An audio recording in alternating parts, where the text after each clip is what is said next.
Председателката Гордана Силјановска-Давкова денеска во рамки на посетата на Рим и Ватикан по повод чествувањето на Денот на сесловенските просветители имаше аудиенција кај папата Лав 14.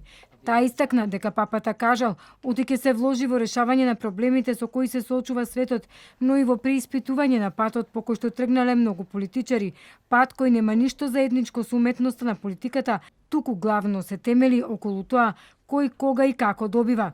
Во оваа прилика, председателката Силјановска-Давкова на папата Лав 14 му подари длабока резба со мотив гроздови. Една посветеност, решеност да даде свој прилог во решавањето на светските проблеми, посветеност на најранливите категории, повторно како што тоа го правеше претходниот папа, но исто така и ставање заложби за ставање крај на војните, посветување на мирот.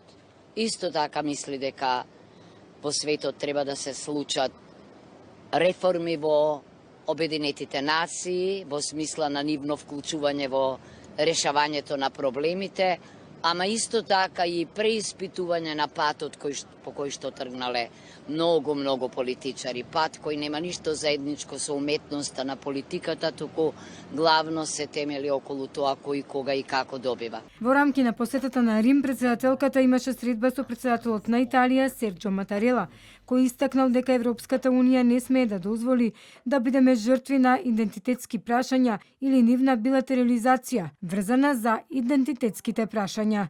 Тој веќе разговарал и со председателот на Европскиот совет Антонио Кошта и со председателката на Европската комисија Урсула фон дер Лајен за она што и се случува на Македонија кон евроинтегративниот пат. Разговарал и со господинот Антонио Кошта, но исто така и со господјата фон дер Лајен за она што нам ни се случува. Рече дека не сме Европската унија да дозволи ние да бидеме жртва на идентитетски прашања или на билатерализација врзана за идентитетските прашања.